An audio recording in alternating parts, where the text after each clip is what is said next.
Welcome to Dusky Lore. Close your eyes, dim the lights, and listen closely as the shadows begin to speak. Story 1. Jack grew up in a secluded hollow hidden deep in the mountains of eastern Kentucky, where the nearest neighbor lived 3 miles away, and the closest town was 40 minutes by car along winding gravel roads that turned to mud whenever it rained. That hollow had belonged to his family for 5 generations, passed down since his great-great-grandfather, who had managed to carve out a life in that isolated valley during a time when the railroad was still being built through the mountains. The cabin where Jack was raised stood at the end of a narrow dirt road that twisted through a thick forest, surrounded by peaks that rose so abruptly on every side that the sun barely reached the valley floor for only a few hours a day. It was one of those places where silence seemed to have weight of its own, where the darkness at night was absolute, and where the forest did not feel like a simple landscape, but like something alive that watched without rest. Jack's grandmother had lived in that hollow her entire life and knew the mountains better than anyone. She taught Jack which plants could be eaten safely, where the best fishing spots were, and how to read the weather by watching the way the fog moved between the trees. But there was one lesson she repeated more than any other, and she always said it with a seriousness that made young Jack understand it was not advice that could be taken lightly. She told him there were certain parts of the forest where a person should never go alone, and that there were places where not even groups should venture after the sun began to set. She said the mountains were ancient, older than anyone could truly understand, and that in some hollows and along certain ridges something looked back when you stared between the trees. She never explained what that something was, and Jack learned not to ask because the look in his grandmother's eyes when she spoke of it made it clear that there were questions better left unasked. Over the years, Jack began hearing stories that his family rarely mentioned openly, but that everyone seemed to know. There was an old logging road that cut through the deepest part of the hollow, crossing a section of forest that had been partially cleared in the 1930s, when a logging company had briefly operated in the area. The company shut down suddenly, and the road was abandoned, slowly being swallowed by vegetation, although it could still be made out if you knew where to look. Local hunters avoided that area completely, especially after nightfall, and whispers circulated about the reason. Jack's uncle had disappeared near that old logging road during the summer of 1983. He had gone out bow hunting before dawn, something he had done hundreds of times. But when he did not return by nightfall, the family organized a search. They found him 3 days later, walking disoriented along the bed of a creek, almost 6 miles from where he had parked his truck. He did not remember where he had been or how he had gotten there. However, what disturbed the family most was that his uncle looked different. In just 3 days, he seemed to have aged several years. His hair was noticeably grayer. His face was marked by deep wrinkles that had not been there before, and his eyes held a tormented expression that never fully disappeared. He refused to speak about what had happened, and less than a year later he left the mountains completely, settling in a flat suburb of Lexington, where he never again had to look directly at the forest. Jack's family made it clear that the old logging road and the abandoned camp at the end of it were absolutely forbidden. His father said it with the casual tone of someone stating an obvious fact, but his grandmother said it like someone delivering a warning that could mean the difference between life and death. Jack respected that rule throughout his childhood, partly out of obedience and partly because of a primitive instinct that told him some boundaries existed for a reason.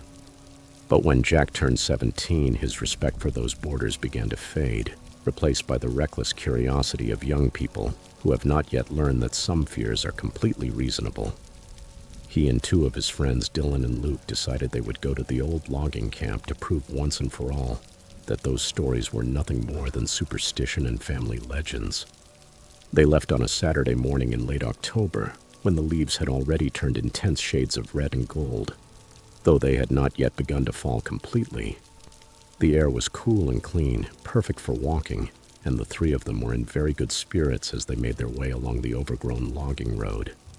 It took them almost 3 hours to reach the camp, forcing their way through stretches where the forest had completely reclaimed the path. By the time they arrived, the sun was already beginning to sink toward the ridgeline. The camp was more intact than Jack expected. There were 3 collapsed buildings, their roofs sunken in and their walls leaning at dangerous angles. All over the place were pieces of rusted machinery, old saw blades, and what might once have been a truck, now reduced to little more than a corroded frame with 4 wheels. Dylan joked that the whole thing was disappointing, that there was nothing terrifying about a pile of old junk being slowly eaten by the forest. Luke agreed, pointing out that it was just another abandoned site like so many others scattered throughout the mountains. But Jack felt something different. There was a quality to the silence of the camp that seemed unnatural, as if the forest were holding its breath. The usual sounds of birds and insects that had accompanied them during the hike were not present there. In their place was a stillness that did not feel like peace, but like the heavy silence that comes before something terrible. He mentioned it to his friends, but they dismissed his unease and blamed it on the sinister stories his family had told him. They spent the next hour exploring the site, taking pictures with their phones and, in general, treating the whole experience like the adventure they had hoped to have. But when the sun touched the ridge and the light began to fade, Jack noticed that his friends had become quieter. Their earlier bravery was beginning to give way to a subtle nervousness they tried to hide, though they did not entirely succeed. Night fell with that brutal speed that belongs to the mountains, where the sun vanishes behind the peaks and darkness rushes into the valleys like water filling a basin. In barely 20 minutes, the forest around them went from merely shadowed to completely black. The flashlights on their phones seemed ridiculously weak against the weight of that darkness. They decided to head back, admitting that walking back in the dark along an overgrown trail would be difficult, but agreeing that staying in the camp felt wrong in a way none of them wanted to put into words. They had gone maybe a quarter mile down the old logging road when Dylan suddenly stopped and raised a hand, asking for silence. Jack listened, and then he heard what had caught Dylan's attention. There were footsteps in the forest moving parallel to them. It was the sound of something large pushing through the undergrowth with the same rhythm and the same speed at which they were walking. Luke pointed his flashlight toward the place where the sound was coming from, but the beam of light showed nothing except trees sunk in shadow. The footsteps stopped when they stopped. They started again when they kept walking. They always maintained a precise distance from their position. Dylan suggested that maybe it was a deer, but Jack knew the sound of deer moving through the woods, and that was not a deer. Those footsteps had weight and deliberation. They sounded like something walking on 2 legs, not 4. They quickened their pace, and the footsteps copied them. They tried changing their rhythm, stopping and moving randomly, and the footsteps did the same, though with a delay of approximately 2 seconds, as if whatever was out there was imitating them, but could not synchronize perfectly. Then Jack heard his own voice calling from the darkness ahead of them. It was exactly his voice, with the same intonation and the same tone, repeating the same words he had spoken only moments earlier, when he suggested that they should move faster. All 3 of them froze, and in that instant of stillness, Jack saw something that made his blood run cold. There was a figure standing beside the tree line, maybe 30 feet away, perfectly visible despite the darkness. It was him. Not someone who looked like him, but himself, wearing the same jacket, the same boots, the same backpack. The figure made the same movements Jack made. It raised its hand when Jack raised his, turned its head when Jack turned his, mirroring him with that same 2-second delay the footsteps had had. Dylan and Luke saw it too, and the sound that came out of Dylan was something between a gasp and a moan of terror. Luke's flashlight moved erratically as his hand trembled, and in that unsteady light Jack saw that there were more figures. There was now one that looked like Dylan standing behind a tree, peering out with Dylan's face. There was another that looked like Luke, crouched beside a fallen log. And farther back, deep in the forest, there were others. Duplicates of the 3 of them, motionless among the trees in postures and positions they had not assumed, watching them with expressions that were almost correct but not entirely. They ran. There was no discussion, no plan, no word of agreement. Just 3 terrified teenagers running at full speed down a dark forest trail, with branches striking their faces and roots threatening to trip them at every step. Behind them, Jack could hear the pursuit. Multiple pairs of feet crashing through the undergrowth, and voices calling to them with perfect imitations of their own voices, saying things they had said earlier. Fragments of their conversation were being thrown back at them by throats that should not have been capable of speaking. Jack did not look back, but he could feel them behind him, getting closer and closer.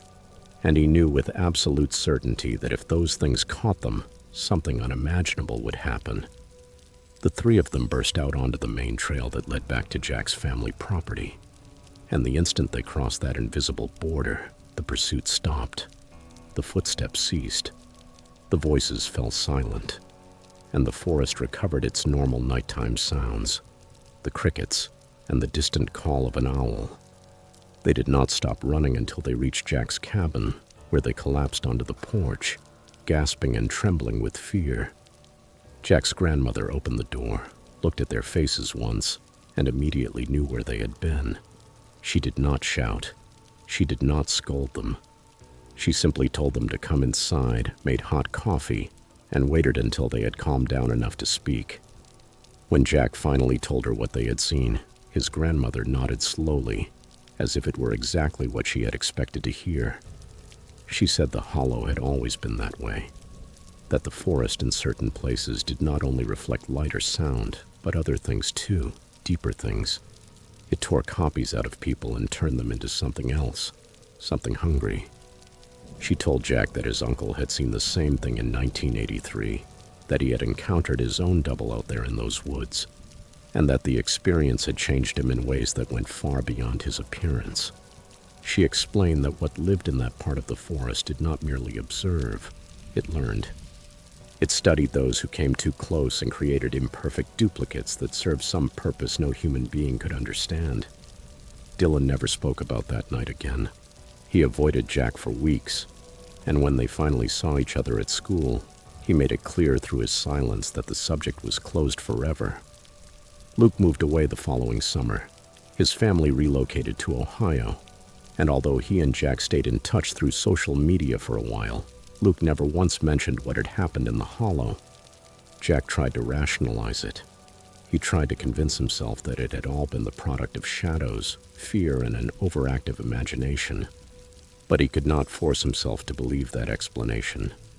He had seen his own face staring at him from the darkness. He had heard his own voice speaking words he had not said, and no rationalization could erase the memory of that impossible encounter. Jack left the hollow when he turned 25, accepting a job in Lexington that gave him the perfect excuse to leave the mountains behind. He told himself it was for career opportunities, for the chance to live somewhere with more options and better prospects. But he knew the real reason. He could no longer live in that hollow. He could not wake up every morning and look toward the forest knowing what existed out there, in the deepest hollows, knowing that something with stolen faces walked among those ancient trees. His grandmother died 2 years after he left. At her funeral, she was buried in the small family cemetery on the property.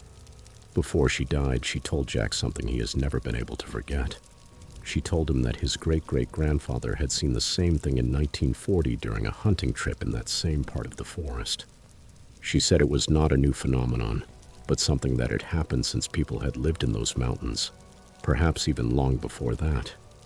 She told him that some places in the Appalachians were different, that they had their own rules and their own appetites, and that the forest in certain hollows did not only grow and change with the seasons, but actively stretched outward, trying to draw into itself anything that came too close. Jack has not returned to the hollow in 15 years. The property still belongs to his family, and a distant cousin now lives in the cabin. But Jack has no intention of going back. Sometimes late at night, he thinks about what his grandmother told him. He thinks about how the hollow has always reflected things back, but incorrectly, hungrily, patiently. He thinks about his uncle, who aged years in only 3 days and never spoke about what happened to him in those woods. He thinks about the figure he saw standing beside the tree line, wearing his face, his clothes, and copying his movements. And he wonders how many other people, across the decades and centuries, have entered those deep hollows and encountered their own doubles. And he also wonders how many of them never managed to get out to tell anyone what they had seen. The mountains are ancient, his grandmother used to say. Older than the trees' own memory. And in the oldest places where the forest has never been completely tamed and the hollows are so deep that the sun barely reaches the bottom, something watches, waits, and learns. Jack knows it now. He knows it in a way that cannot be unlearned or forgotten. Some places in the Appalachians do not only have memory, they have hunger. And the hollow where Jack grew up is one of those places.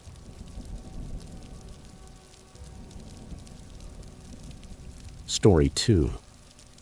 Madison had been planning the Appalachian Trail hike for almost 6 months.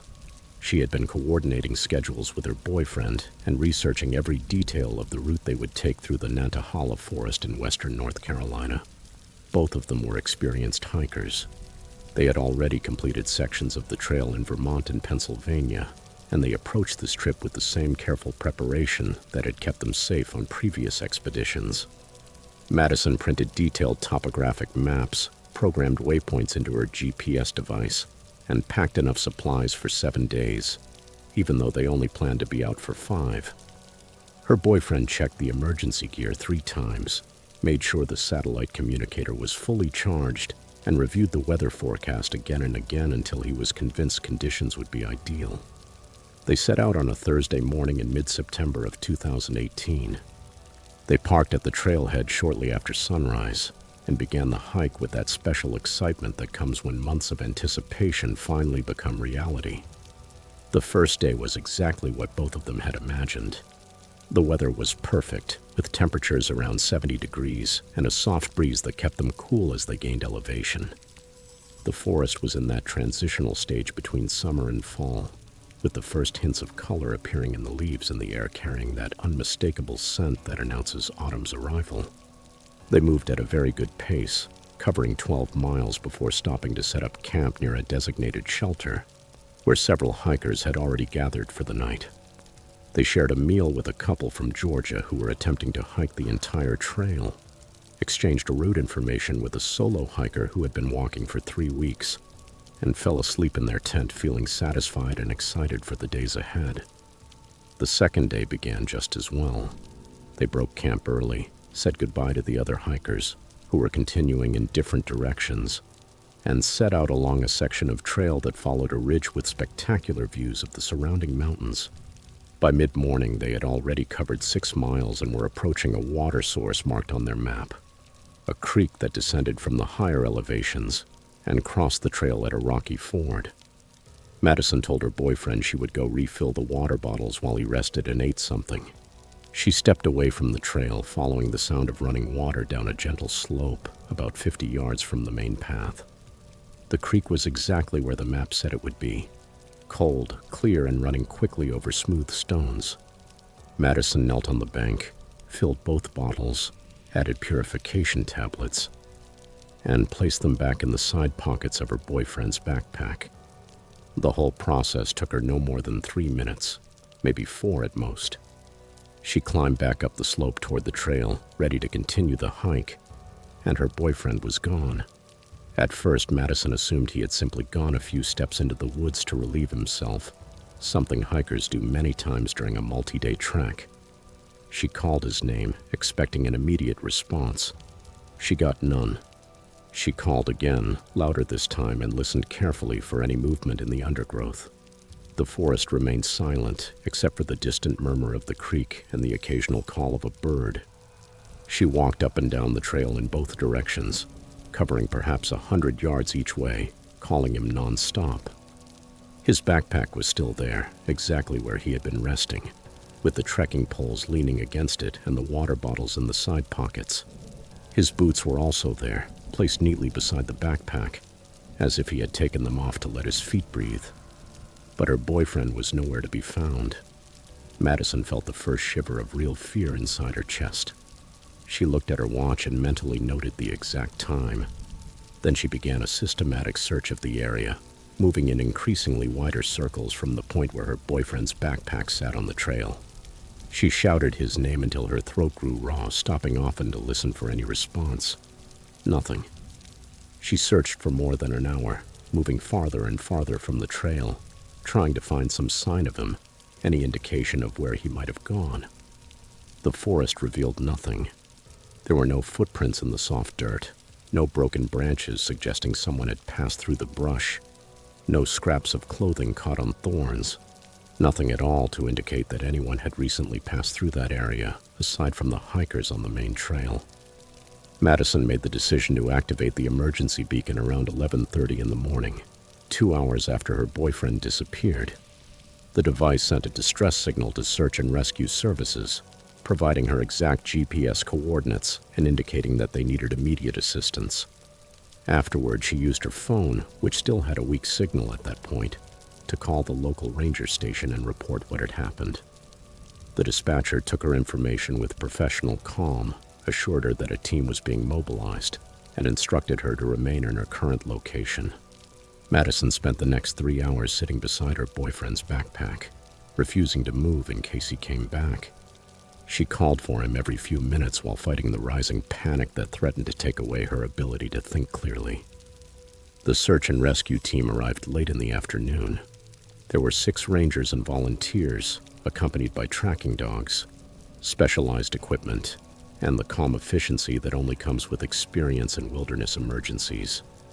They questioned Madison in detail, asking her to recount every moment of the morning, to describe exactly what her boyfriend had been wearing, and to estimate his physical condition and mental state. Then they searched the immediate area with the dogs, which showed great interest in the spot where the backpack was, but quickly seemed to become confused. They circled the area again and again without being able to follow a clear trail. One of the rangers explained to Madison that this sometimes happened when a person had been picked up by a helicopter or a vehicle. The scent trail simply ended because the person had left the area by air or by road. But there was no helicopter access there, and there was no road for miles around. The dog's behavior made no sense, though in truth nothing about the situation did. The search continued for 6 days. Rangers, volunteers, and law enforcement officers combed hundreds of acres of forest, using helicopters with thermal cameras, drones with high-resolution video, and search teams moving across the terrain in organized grid patterns. They searched areas that had already been checked several times, inspected caves and rock shelters, and followed every creek and ravine within a 10-mile radius of the last known point. Madison stayed in the area, lodging at a hotel in the nearest town and spending every daylight hour at the search command post, desperate for any news. The other hikers who had been on the trail that day were located and questioned. None of them had seen anything strange. A couple who had passed through the area approximately 1 hour before Madison's boyfriend disappeared remembered seeing them walking together and said they seemed happy and relaxed. After that, nothing. It was as if he had simply stopped existing. On the 7th day, a pair of volunteers found him. He was 10 miles from the place where he had disappeared, in an area that had already been thoroughly searched on 3 separate occasions. He was still alive, but he was severely dehydrated, disoriented, and unable to communicate coherently. He was not wearing the clothes he had on the day he disappeared. Instead, he was dressed in a shirt and pants no one recognized, garments that looked old, worn, and did not fit him properly. His own clothes were never found. The volunteers requested immediate medical evacuation, and he was flown by helicopter to a hospital in Asheville, where doctors treated him for dehydration, exposure to the elements, and malnutrition. The medical examination revealed something else that disturbed both the doctors and the investigators trying to understand what had happened. His body was covered in bruises that formed defined patterns, geometric shapes and lines that seemed deliberate, not random, as if someone or something had marked him with careful precision. Madison was beside his bed when he finally regained consciousness after 18 hours of medical treatment. At first, he did not remember her. He did not seem to know where he was or how he had gotten there. His memory returned gradually over the following hours, but there was a gap, a completely blank space in his recollection that covered approximately 6 days. He remembered sitting on the trail, eating a granola bar while Madison went to get water.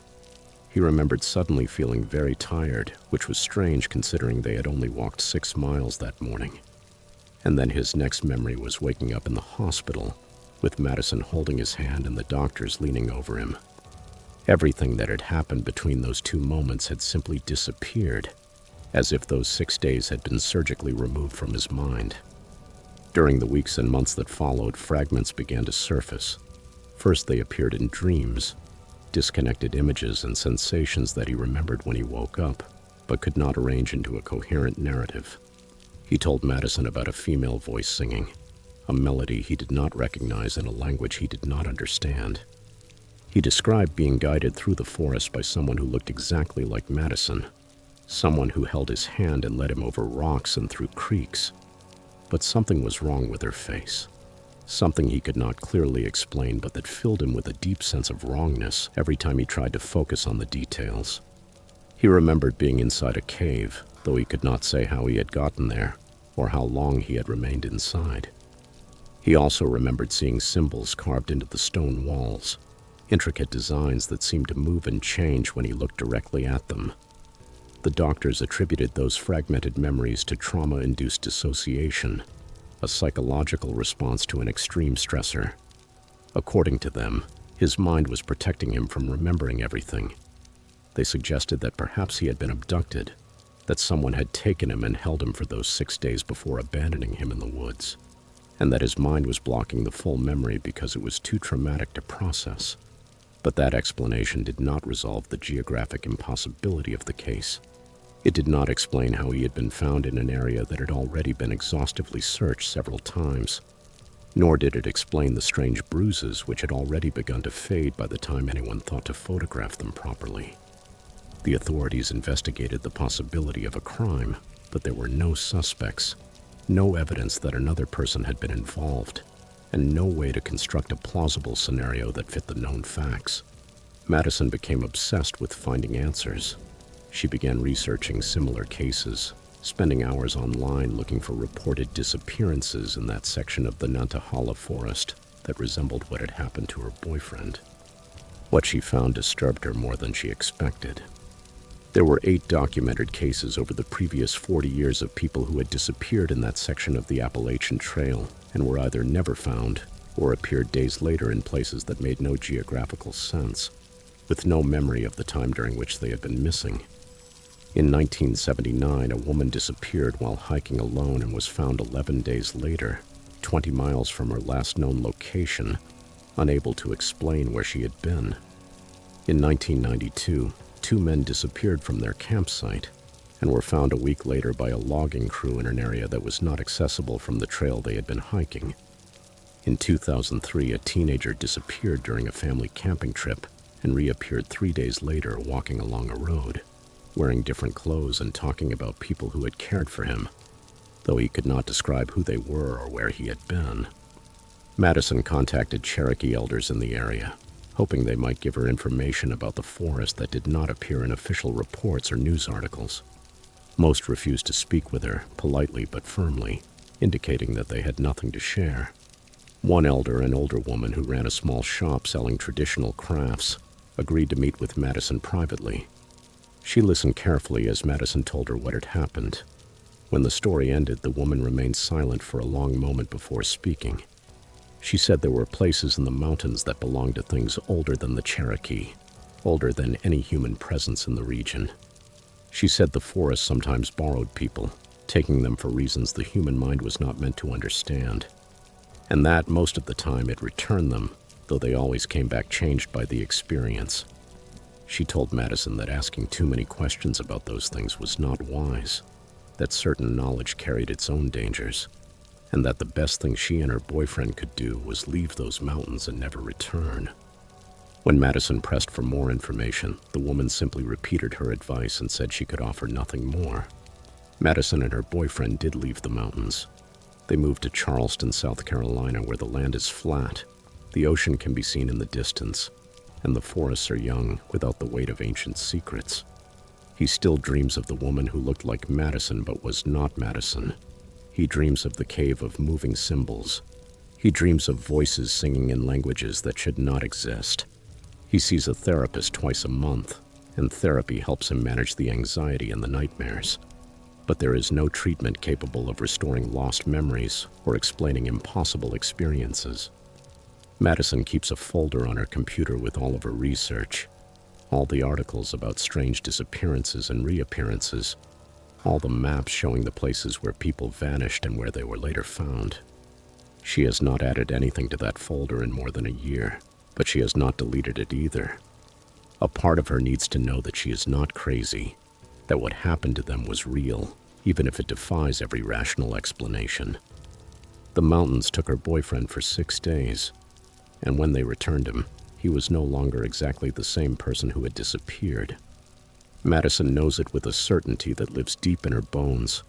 Whatever happened to him during those lost days, whatever borrowed him, led him through the forest, and marked him with carefully traced bruises, is still out there in the forests of the Appalachians, waiting for the next person who strays too far from the trail.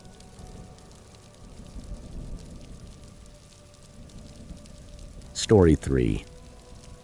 Luke had managed to build a modest career as an independent photographer specializing in abandoned places, dedicating himself to documenting the slow decay of forgotten structures across the American landscape. His portfolio included closed factories in Detroit, ruined mansions in rural Louisiana, and ghost towns scattered across several western states. He approached each place with respect and careful research, understanding that those sites represented real history and real lives that had once existed there before being lost to time. In the spring of 2020, Luke heard about a sealed coal mine outside the ghost town of Thurmond, West Virginia. It was a place abandoned after a catastrophic collapse in 1962, an accident that killed 11 miners and led to the permanent closure of the operation. The mine had been officially sealed by the state, but Luke's research suggested that the seal had deteriorated over the decades. He believed he might be able to find a way inside to photograph the tunnels before they disappeared completely beneath the weight of time. Luke arrived in Thurmond on a gray April morning, when fog hung thick in the valleys, and the abandoned buildings seemed to belong to another era, which in many ways was true. The town had once been a thriving railroad and coal center, home to thousands of workers and their families. But the decline of the coal industry had turned it into an empty shell, where only a handful of stubborn residents still maintained some presence among the ruins. Luke spent the first day photographing the town itself. He captured images of the old bank building, the abandoned hotel, and the railroad depot that now functioned as a museum. He spoke with one of the few people still living there, an old man who had worked in the mines when he was young before the collapse, and asked him about the possibility of accessing the sealed mine. The man's expression changed immediately. His friendly attitude was replaced by something more guarded and uncomfortable. He told Luke the mine was dangerous, that the tunnels were unstable and could collapse at any moment, and that local people avoided that area completely. When Luke pressed him for more specific information about the location, the old man gave him vague directions and then excused himself, making it clear the conversation was over. Luke found the mine entrance the next morning after climbing a steep hillside covered with bare trees and old slag heaps left behind by the mining operation. The seal was exactly as his research had suggested, a concrete barrier that had cracked and shifted over the years, leaving an opening large enough for a person to pass through if they were determined enough. Luke was. He carried the proper equipment: a helmet with a powerful LED light, backup flashlights, a respirator in case the air was contaminated, and a rope that he tied to a tree outside the entrance so he could follow it back if he became disoriented in the tunnels. He documented the entry point with photographs and GPS coordinates. Then he slipped through the opening in the seal and entered the mine. The air inside was cold and damp.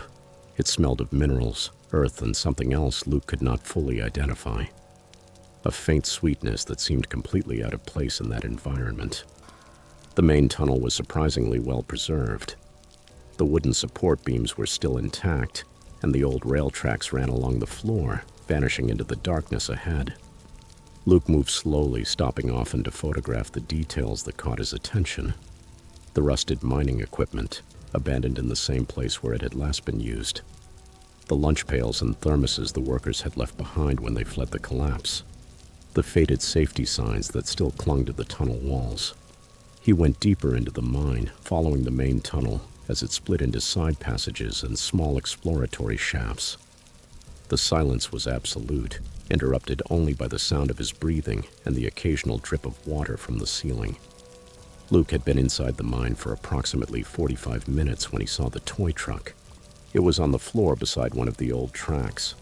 It was a small metal toy covered in rust and dirt, but still recognizable as an old Tonka truck from the 1950s or 1960s. Luke found it strange to discover a child's toy inside the mine, especially because child labor in American coal mines had been illegal for decades before that particular mine closed. He photographed the truck, zooming in to capture the details, and then continued deeper into the tunnel system. That was when he began to hear the singing. At first, Luke thought he was imagining it, that his mind was playing tricks on him under the pressure of that oppressive silence of the underground world. But when he stopped and listened carefully, he could no longer deny what he was hearing. They were children's voices, several children singing in unison, singing the words of an old hymn Luke recognized from the church he had attended during his childhood. The singing seemed to come from somewhere deeper inside the mine, bouncing off the stone walls in a way that made it difficult to locate its exact source. Luke's first thought was that there had to be some entrance he did not know about, that maybe local children had found another way into the mine and were exploring it just as he was. But that idea faded as he listened more carefully. Something was wrong with the singing. Something twisted in the tone and rhythm made it sound less like children playing and more like a damaged or distorted recording. Luke followed the sound through a side passage he had not yet explored. The camera hung forgotten from his neck while all his attention focused on that impossible singing stretching through the darkness. The passage opened into a larger chamber, and the light from his helmet swept across the space, revealing something that made him stop immediately. The walls were covered with handprints, hundreds of them, maybe thousands. They were pressed into the cold, soft dust coating the stone. They were small prints, the size that would belong to children between 6 and 12 years old. They covered every surface, overlapping one another in some areas, creating a chaotic pattern that seemed to pulse and move beneath the shifting beam of Luke's light. The singing stopped abruptly, and in the sudden silence, Luke heard something else. Footsteps. They were not heavy steps like those of a miner's boots. They were light steps, the sound of small feet running through the tunnels, several groups of footsteps coming from different directions, approaching and converging on where he stood. Then his camera began to malfunction. The LCD screen flickered with static and distortion, showing images he was not taking. Images of children in old-fashioned clothing standing in the same chamber where he was at that moment. Then he heard voices. They were no longer singing. They were speaking. Young voices calling to one another in the darkness. Their words overlapped and echoed until they became an unintelligible chorus that seemed to come from everywhere at once. Luke shouted, asking if anyone was there. His voice sounded small and frightened even to his own ears. The answer came immediately. His own words were returned to him in perfect synchronization by what sounded like dozens of children's voices, all speaking at exactly the same time, with the same inflection and the same tone. When he moved the light toward one of the tunnel openings, he saw them. Small forms standing just beyond the reach of the beam. Figures the size of children that retreated when the light touched them, but moved forward again as soon as he shifted the illumination away. He could not make out details, only silhouettes that were somehow darker than the darkness surrounding them. But now he could hear them clearly. Their steps approaching, their breathing audible in that enclosed space. Luke ran. He abandoned any pretense of careful exploration or professional documentation. He left his composure behind in favor of a pure survival instinct.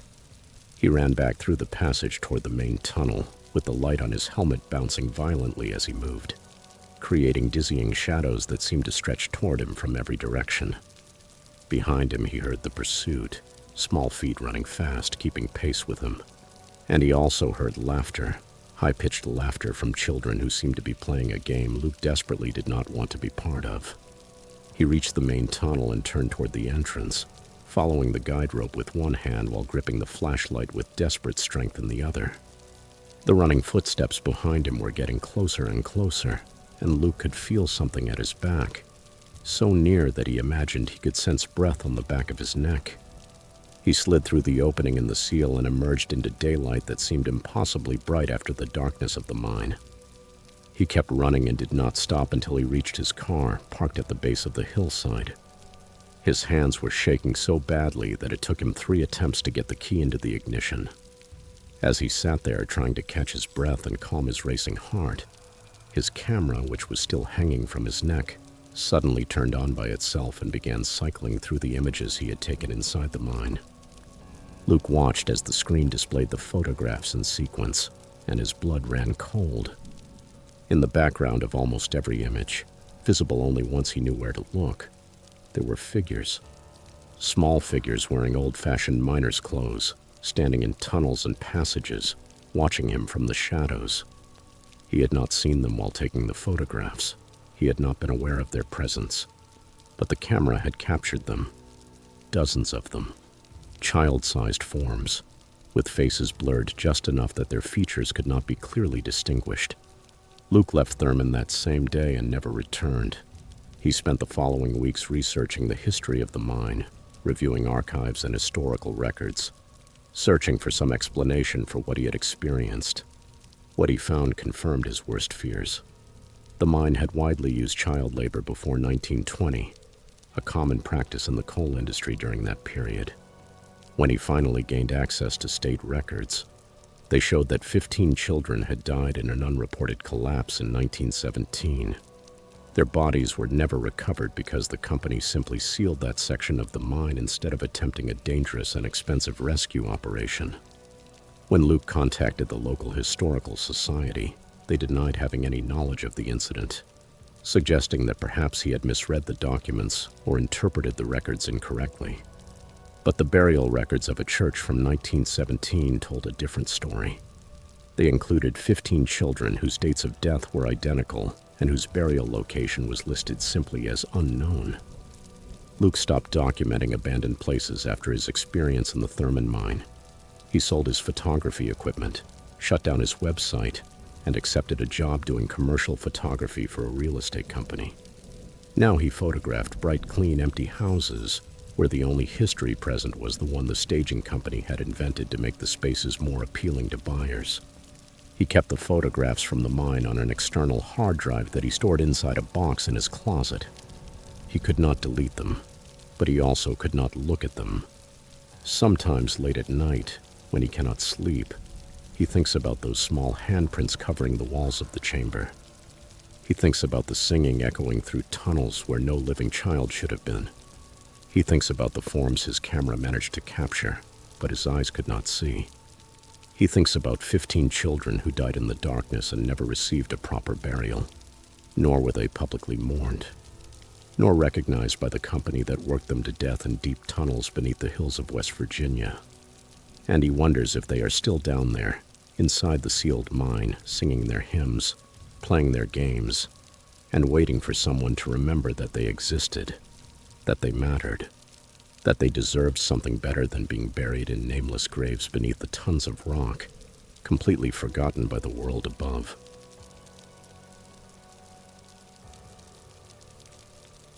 Story 4. Isaac inherited 60 acres of mountainous land in the Smoky Mountains of eastern Tennessee from his grandfather. It was a stretch of dense forest that had belonged to his family since the 1930s. His grandfather had used the land mainly for hunting, making the long drive from Knoxville several times every fall to spend weekends in the woods, pursuing deer and wild turkeys. Isaac had accompanied him on some of those trips when he was a teenager, and he remembered the property as a beautiful but isolated place, the kind where you could spend entire days without seeing another human being. When his grandfather died and left the land to Isaac, he also left him a warning that Isaac did not fully understand at the time. Years earlier, his grandfather had told him there was an old logging camp on the property, structures built during the era when that land had been commercially logged. He told Isaac he could use the land however he wanted, but that he should never spend the night in those buildings. Isaac asked him why. His grandfather simply replied that some places were not meant for sleeping and said nothing more. Isaac decided to restore the main building of the camp and turn it into a hunting cabin. He was a little over 30 years old, worked remotely as a software developer, and the idea of having a private retreat in the mountains was very appealing to him. He hired a contractor from the nearest town, a man with experience in restoration projects, and together they began the work of clearing the brush, repairing the roof, and making the structure livable. The building was surprisingly solid despite decades of abandonment. Its thick wooden frame still stood firm, and the stone foundation remained intact. As they worked, Isaac began finding objects from the days when the logging camp had been active, scattered throughout the structure and the surrounding area. There were old newspapers from 1934 used as insulation inside the walls. He also found rusted tools, a bent saw blade, and personal belongings the loggers had left behind, including a pocket watch that no longer worked and a pair of leather gloves hardened by time and weather. The contractor and the workers he brought with him were efficient and professional, but Isaac started to notice something strange about their behavior. They arrived early every morning and worked steadily throughout the day. However, when 4 o'clock in the afternoon approached, they began gathering their tools with increasingly obvious urgency. By 4:30, they were always gone, no matter whether they had reached a logical stopping point in the work or not. Isaac asked about that pattern, suggesting that working a few more hours each day would help them finish the project faster. But the contractor avoided the question, saying something vague about other commitments and scheduling issues. Only when Isaac pressed more firmly did one of the younger workers, while loading equipment into a truck, say quietly that they did not stay there after dark, and that if Isaac was smart, he would not either. The contractor cut that conversation off immediately, telling the young man to mind his own business. But the comment stayed in Isaac's mind. The renovation took 6 weeks. During all that time, Isaac spent his days on the property, but returned each evening to his apartment in town.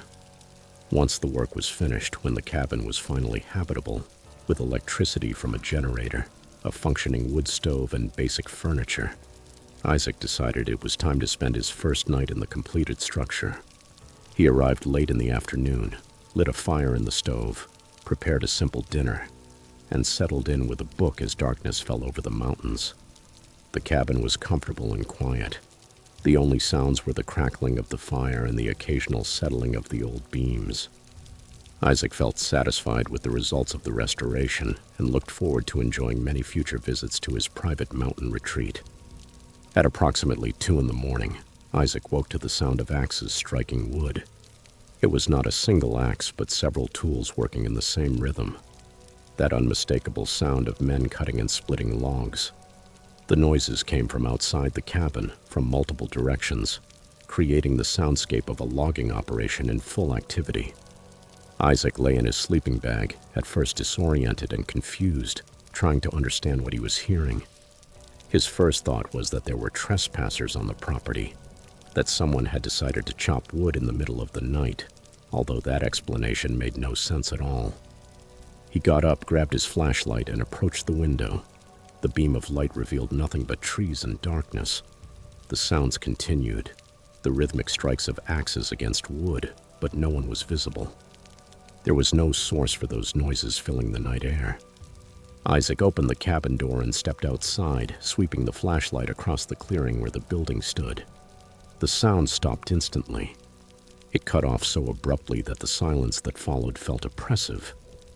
Isaac shouted, asking if anyone was there, and his voice sounded small in the vast darkness of the forest. There was no answer. He remained there for several minutes, listening carefully, but heard nothing except the normal sounds of the mountain night. He went back inside, convinced himself that he had experienced some kind of auditory hallucination caused by being alone in an unfamiliar place, and tried to sleep again. The sounds returned at 2:30. This time they were accompanied by voices. Isaac heard several men speaking with that strong Appalachian accent that had been common in the region during the early 20th century. Their words sounded somewhat archaic, and he found them difficult to fully understand.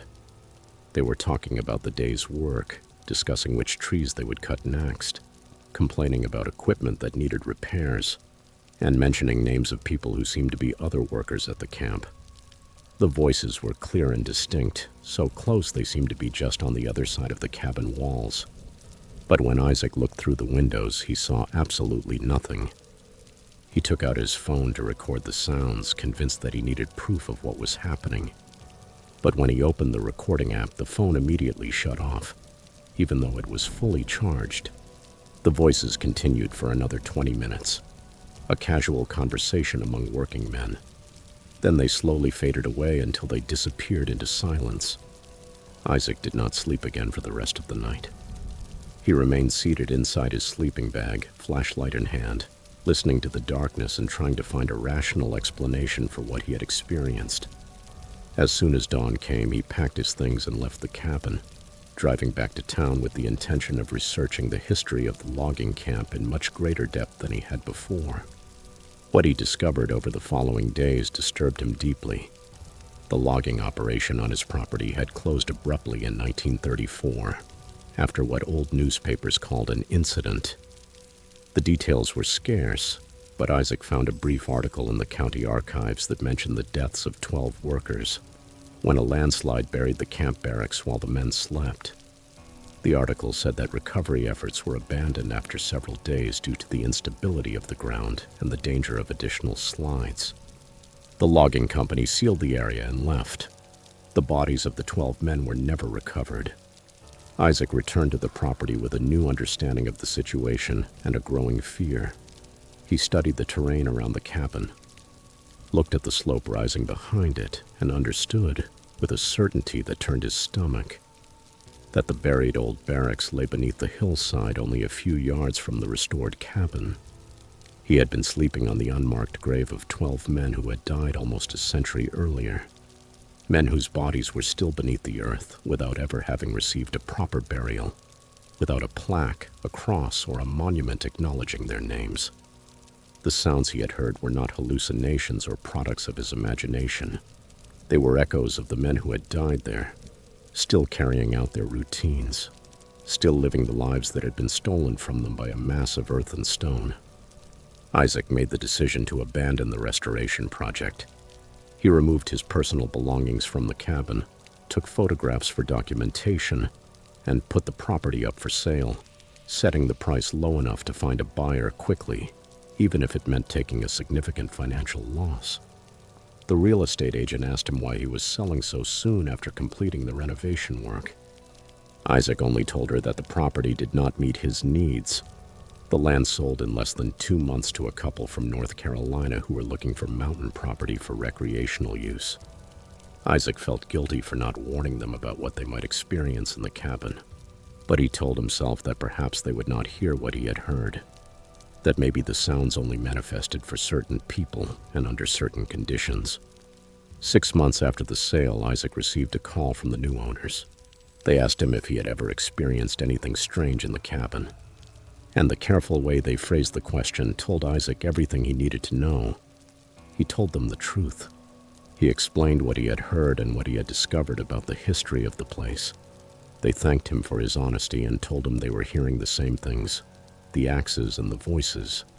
They had also investigated the past of the logging camp. They told him they had contacted local historians, who confirmed the story of the 12 buried workers. The old county death records listed the men by name, but marked their burial places unknown. The couple said they were not going to use the cabin and were considering demolishing it. They felt it was wrong to inhabit a space that was, in essence, a grave. Isaac later learned that the cabin had burned down, supposedly after being struck by lightning during a summer storm. Although he spoke with a local resident who told him the county had done it deliberately, because they had received too many reports of strange events at that location, and the authorities had decided the structure needed to be removed. Isaac did not know whether that was true or only a local rumor, and he did not investigate further. He simply felt relieved that the cabin was gone, relieved that no one else would spend nights sleeping over the graves of men forgotten by history, men who had been denied the dignity of a proper burial. Sometimes Isaac thinks about those 12 men. He imagines them continuing their work in the moments before the landslide, unaware that they were about to die, unaware that their bodies would never be recovered, that no one would mourn them properly, and that they would never have stones bearing their names. He thinks about how in some way they still exist in that place, their voices and their labor echoing through the decades, trapped in a cycle of routine that death did not manage to stop. And he feels grateful that he spent only one night in that cabin. Grateful that he discovered the truth quickly enough to escape before whatever inhabits that hillside decided that he, too, should stay there forever. One more voice added to the chorus of the forgotten dead.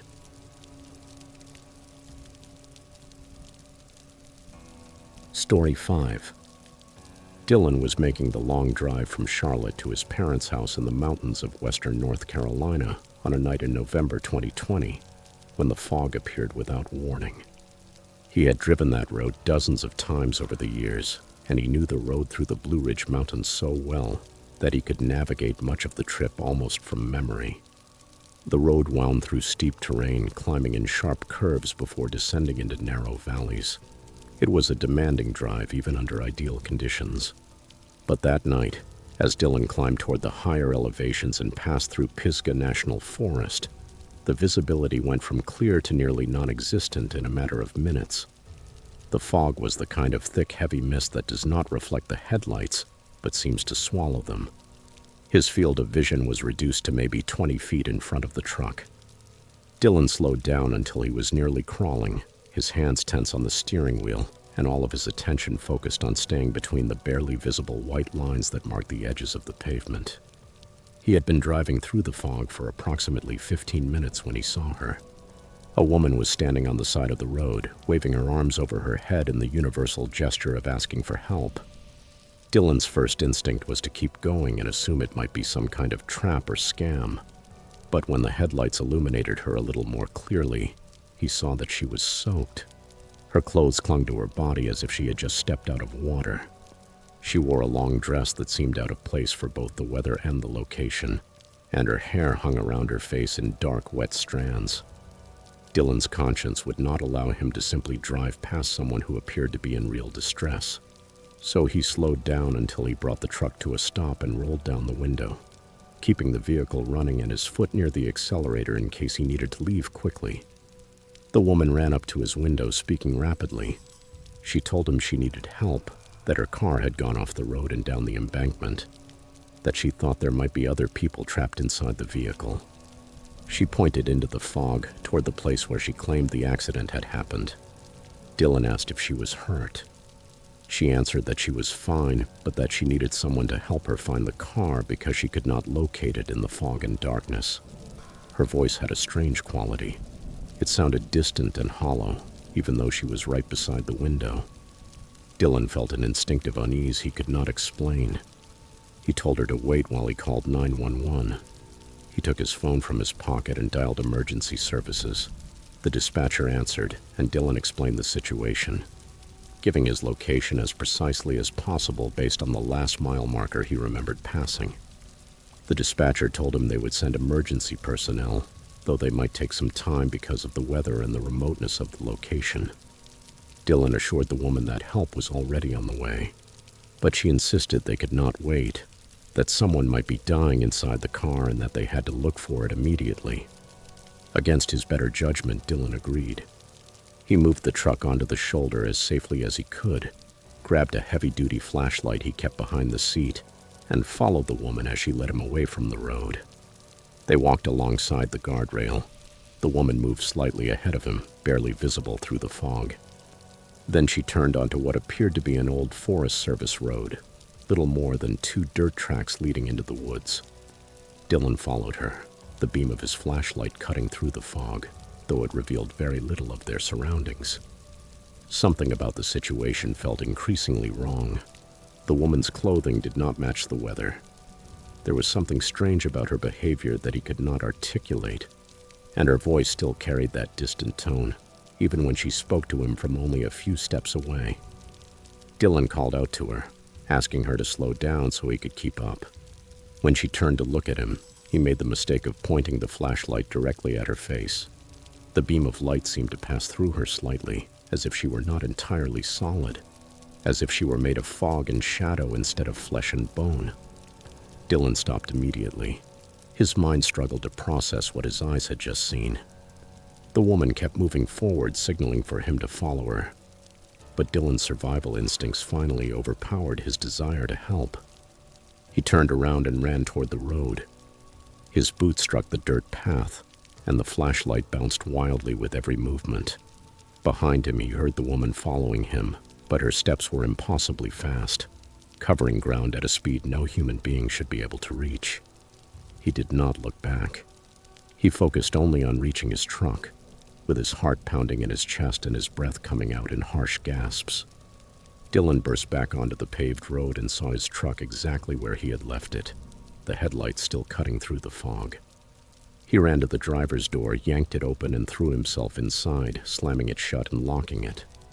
Only then did he allow himself to look toward the Forest Service road.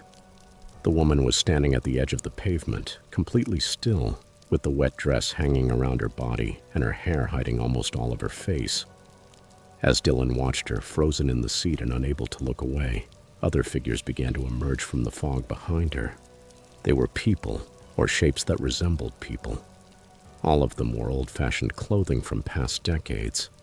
All of them were soaked, as if they had been submerged in water. They lined up beside the tree line, perhaps 24 of them, completely still and entirely silent, staring at Dylan with an intensity he could feel, even though he could not clearly make out their faces. Dylan put the truck in gear and accelerated away from that place. The tires squealed faintly as he pushed the vehicle to a speed that was unsafe for the fog and the winding road. He drove without stopping for 20 miles. He did not slow down until he reached the outskirts of a small town, where the streetlights and buildings offered the comfort of civilization. He pulled into the parking lot of a gas station, his hands still trembling, and sat there trying to calm his racing thoughts and steady his breathing. His phone rang, startling him violently. It was the 911 dispatcher calling him back. She asked if he was still at the location. Dylan explained that he had left, that the situation had become dangerous, and that he needed to get himself to safety. The dispatcher asked him to clarify what kind of danger he had faced. Dylan found that he could not properly explain what he had just experienced. He only told her that the woman who had stopped him was not what she appeared to be, and that he was no longer in the area. The next day, Dylan returned to that stretch of road in full daylight, driven by the need to understand what had happened. He found the approximate place where he had stopped, using landmarks he remembered, and walked along the old Forest Service road where the woman had led him. By day, the road was clearly visible. It was overgrown but still passable, and it led to an overlook where a barrier had been installed to prevent vehicles from going over the edge. Dylan approached the barrier and looked down into the ravine below. There was no crashed car in sight. There were no signs of a recent accident. Nothing explained why that woman had been on the road asking for help. Dylan reported his experience to the local sheriff's department, thinking that, even if they did not believe the supernatural aspects of his story, they should at least know that someone had been standing on that dangerous stretch of road in the middle of the fog. The deputy who took his statement listened with an expression that suggested he had heard similar accounts before. When Dylan finished, the deputy remained silent for a moment before asking if he knew the history of that specific stretch of road. Dylan did not. The deputy explained that in 1967, a church bus carrying 23 people went off the road during a severe storm, fell into a ravine, and everyone aboard died. The accident happened almost exactly at the same point where Dylan had seen the woman. Since then, there had been numerous reports of people seeing figures on the road during fog, trying to stop drivers. Always soaked, always asking for help. The deputy told him that 2 people in the 1980s had stopped to help those figures and follow them into the woods. Neither of them was ever seen again. Their vehicles were found abandoned on the shoulder, with the engines still running. But despite extensive searches, the missing people were never located. The deputy said local residents avoided that stretch of road completely whenever the fog rolled in. They preferred taking alternate routes and adding an hour to the trip rather than risk encountering the people from the bus accident. He told Dylan he had been lucky to trust his instincts and run when he did. That whatever those figures were, they did not have good intentions toward the living who stopped to help them. Dylan asked why the state had not put up warning signs or taken measures to prevent people from stopping in that area. The deputy gave him a look that suggested Dylan did not fully understand how those things worked in small mountain communities. He said officially acknowledging the haunting would be bad for tourism and property values. It would also open the door to legal problems for the county. And above all, putting up signs would mean explaining to the outside world that something supernatural existed on that stretch of road. The people who had grown up in the area knew the stories and knew to be careful. It was outsiders, people passing through who did not understand the mountains and their secrets, who were in danger. Dylan never drove that route at night again. Now he takes alternate roads, even though it adds considerable time to the trip, because he cannot force himself to pass that stretch of road after dark. He often thinks about the woman in the wet dress, about the dozens of motionless figures beside the tree line watching him, about the two people from the 1980s who were never found. He wonders if they followed the figures too far into the woods, if they became lost in a way that had nothing to do with geography and everything to do with being pulled into a space between the world of the living and whatever realm the dead from the bus accident now inhabit. He wonders if the people who had been on that bus are still trying to get home, if they are still asking passing drivers for help, unable to understand that they died decades ago, and that the help they need is not something the living can offer. And he feels grateful that he ran when he did. Grateful that some instinct deeper than conscious thought told him to flee before he became another missing person statistic. Another unsolved mystery whispered about in mountain towns, where people know not to stop for strangers standing in the fog on haunted stretches of road where the dead still walk, and the border between worlds grows thin when darkness and weather hide the rational world of daylight.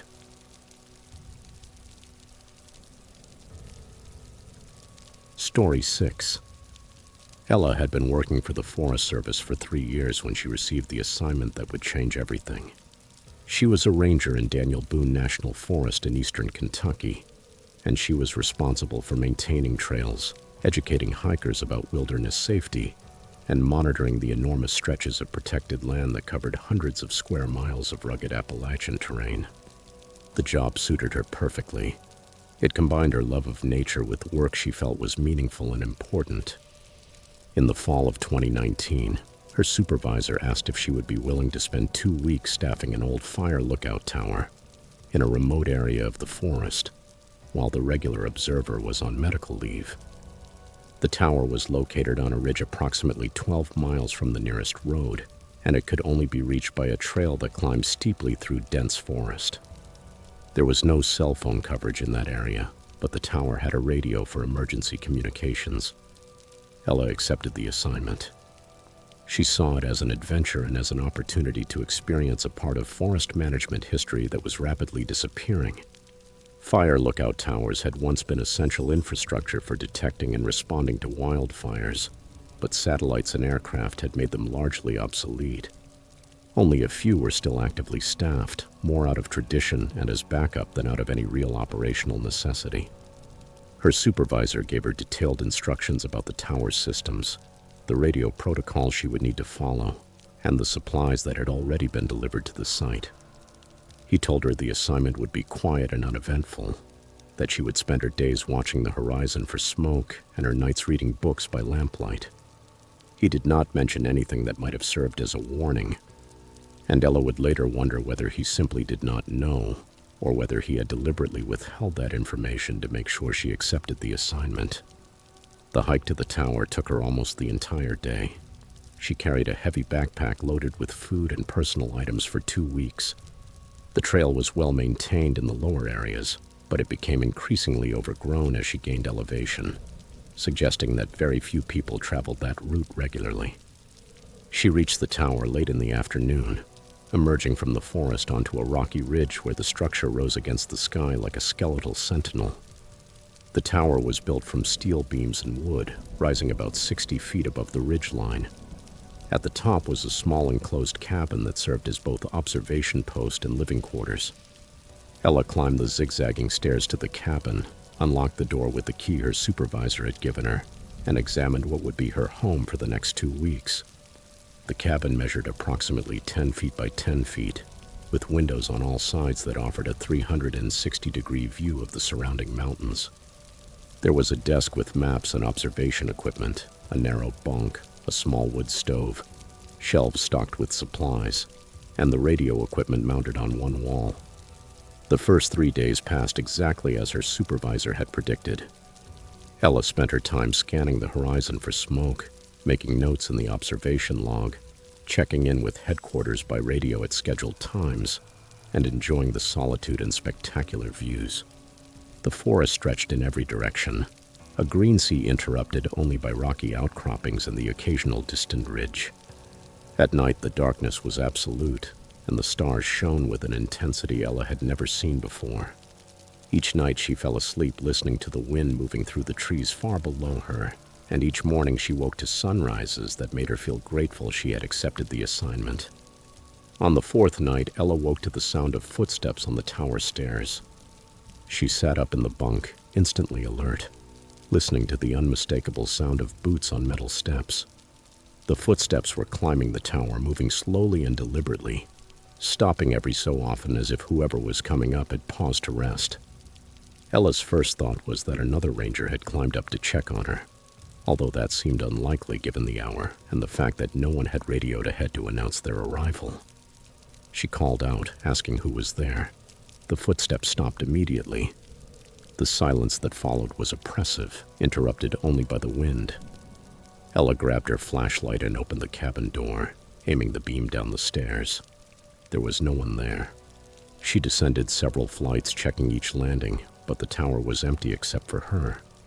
She returned to the cabin, convinced herself that she had misheard something or that some animal had somehow gotten onto the stairs, and tried to go back to sleep.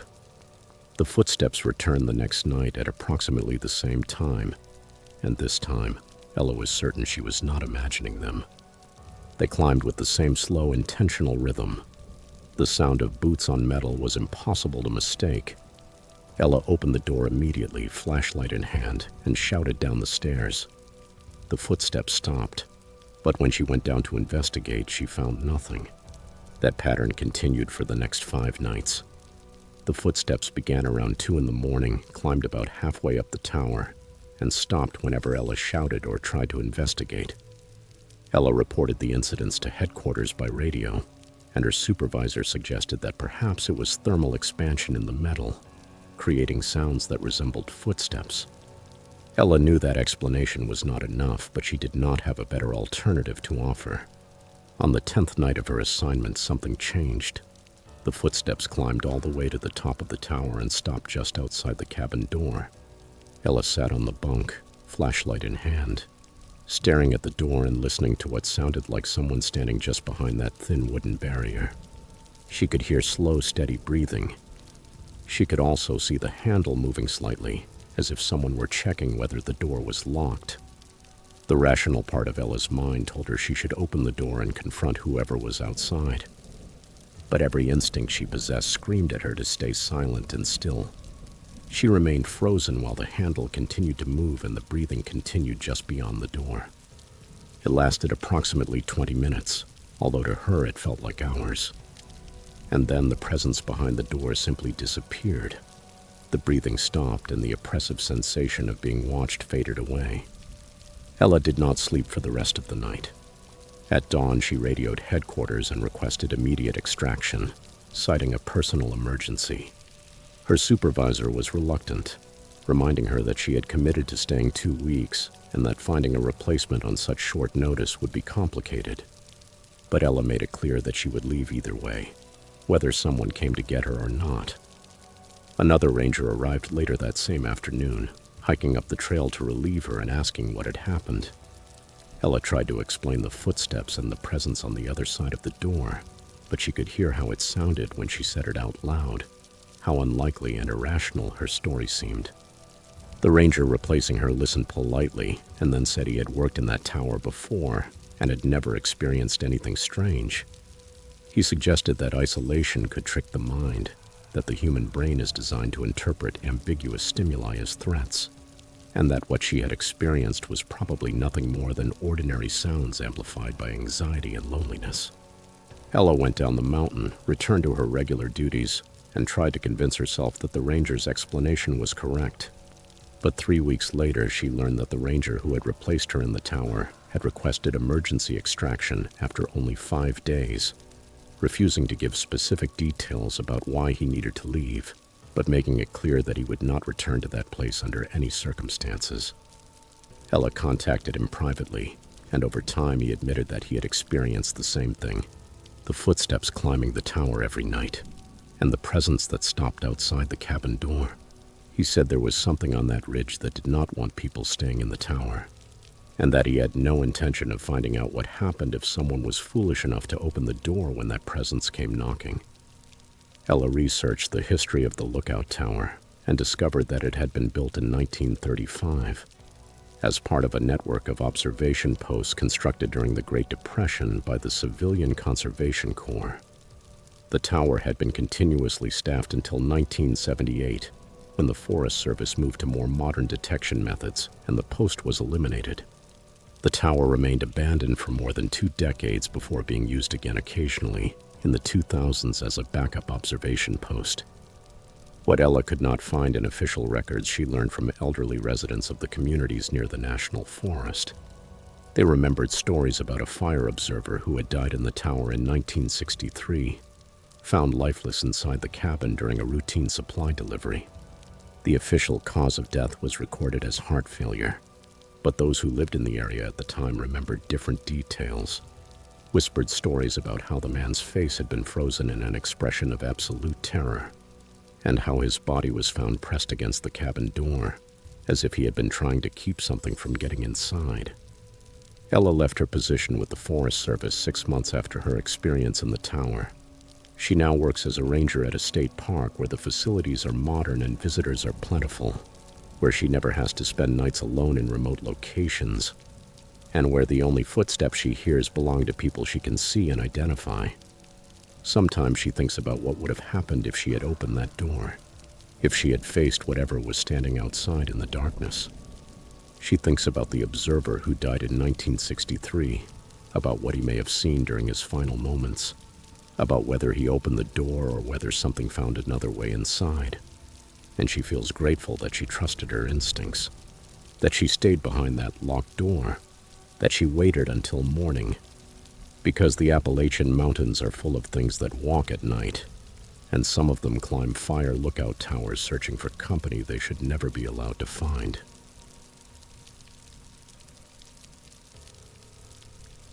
Story 7. Anthony had moved to the mountains of southwestern Virginia for work after accepting a position as a civil engineer at a firm specializing in rural infrastructure projects. His job required him to spend entire weeks in remote areas, inspecting old roads and evaluating bridges in communities so small they barely appeared on maps. He rented a cabin on the outskirts of the town of Tazewell, a structure located at the end of a gravel road, surrounded by forest on 3 sides, with the nearest neighbor almost half a mile away. The isolation suited him perfectly.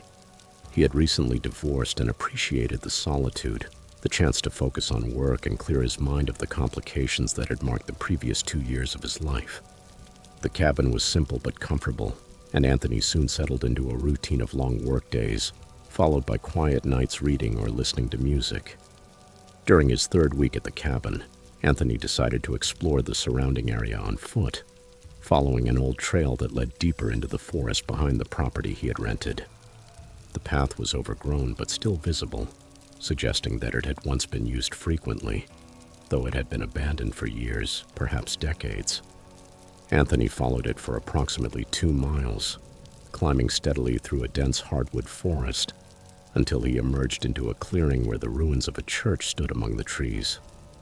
The structure was small, perhaps large enough to hold 50 people at most, and it was obvious that it had been abandoned for a very long time.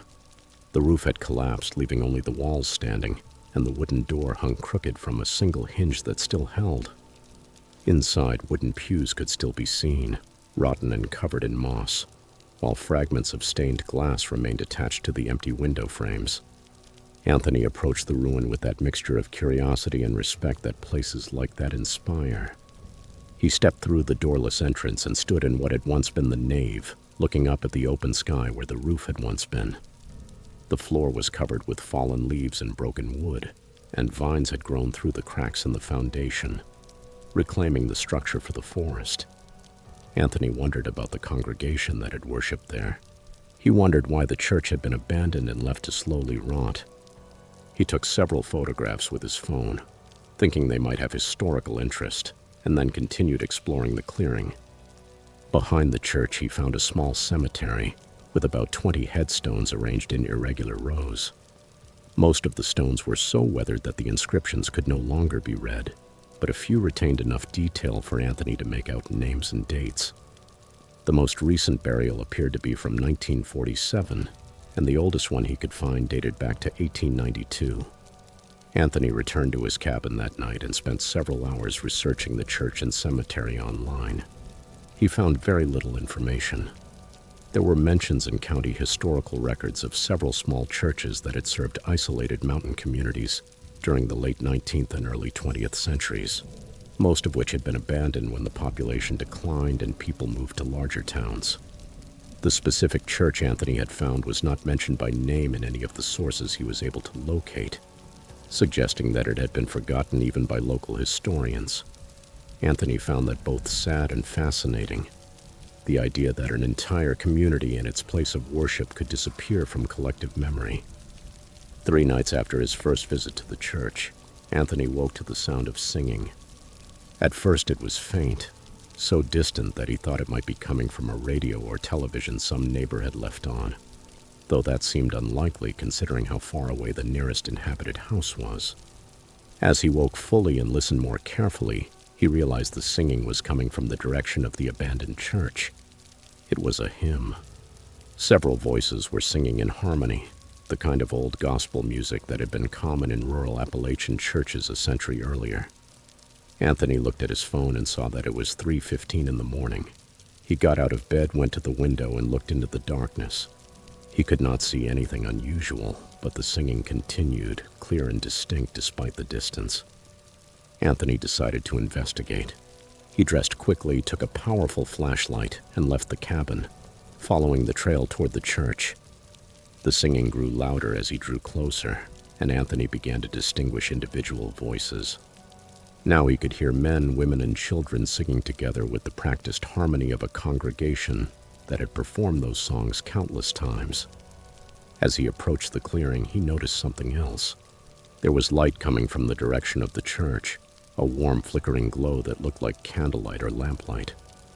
Anthony slowed his pace, suddenly unsure whether he should continue. If there were truly people inside the church, maybe it was some secret religious gathering or a historical reenactment group. He did not want to intrude or frighten them. He reached the edge of the clearing and stopped, using the trees as cover while he watched what was happening. The church was no longer a ruin. The roof was intact, the walls looked solid, and warm light shone from the windows. Anthony could see figures moving inside, silhouettes of people sitting in the pews, others standing to sing, and what appeared to be a preacher at the front of the church, leading the service. The hymn came to an end, and Anthony heard the preacher's voice. He could not make out the words, but he could hear the rhythmic cadence of a sermon. The congregation responded at intervals, raising their voices in agreement or affirmation. Anthony remained at the edge of the clearing for perhaps 20 minutes, watching as the service continued, while his mind struggled to process what he was seeing. The church was a ruin. He had been inside it. He had photographed the collapsed roof and the rotten pews. What he was seeing now was impossible. He lifted his phone to take a picture, but when he looked at the screen, it showed only darkness and the faint outlines of the trees. The camera was not capturing what his eyes could see. Even so, he tried taking photographs, pressing the button repeatedly, but every image showed only the nighttime forest. The service inside the church concluded, and Anthony watched as the congregation began to leave through the front door. They wore old-fashioned clothes. The men wore dark suits, and the women wore long dresses. All of them moved with the slow calm of people completing a familiar routine. As they stepped out into the clearing, they began to fade. Their forms became translucent and then disappeared completely. They did not walk away. They simply stopped existing. Within minutes, the clearing was empty. The light inside the church had gone out, and Anthony was alone in the forest, with the beam of his flashlight illuminating the ruins of a church that, once again, had no roof and no walls capable of holding a congregation. Anthony returned to his cabin with his thoughts racing and his hands trembling from adrenaline, fear, and the profound strangeness of what he had just witnessed. He did not sleep for the rest of the night. Instead, he sat at the kitchen table, drinking coffee and trying to convince himself that he had experienced some kind of hallucination or waking dream. But he knew what he had seen, and he knew that somehow it had been real in a way that went beyond normal definitions of reality. The next day, Anthony drove to Tazewell and went to the county library, where he asked to consult any historical records related to churches in the area. The librarian, an older woman who had lived in the county her entire life, helped him review archives and old newspaper collections.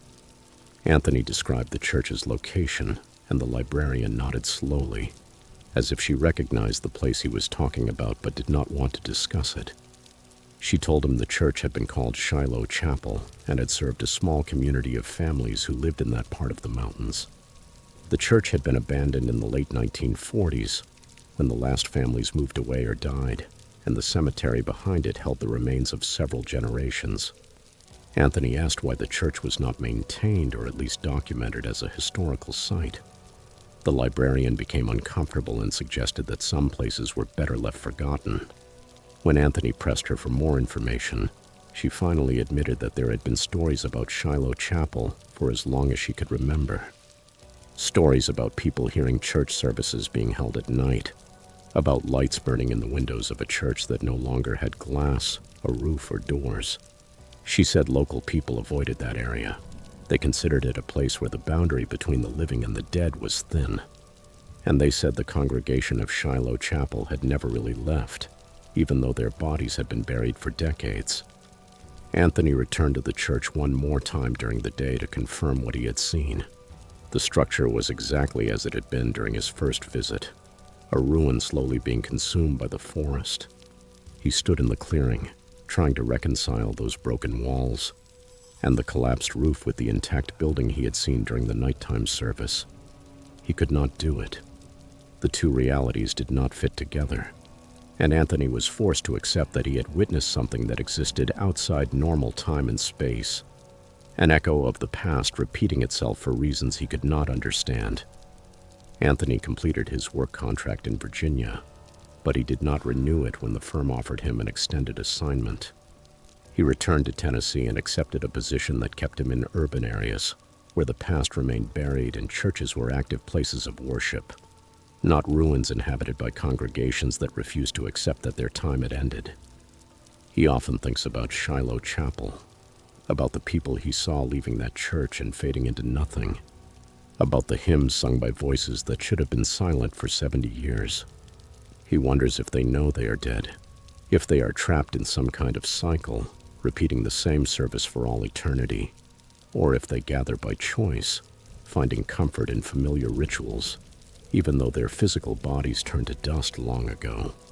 And he wonders what would have happened if he had stepped into the clearing while the service was underway. If he had tried to enter the church and join the congregation, would they have seen him? Would they have welcomed him? Or would he have ended up trapped in that moment, unable to leave, condemned to attend services in a church that no longer exists, in a clearing where the dead refuse to rest and the forest slowly reclaims what was once sacred ground?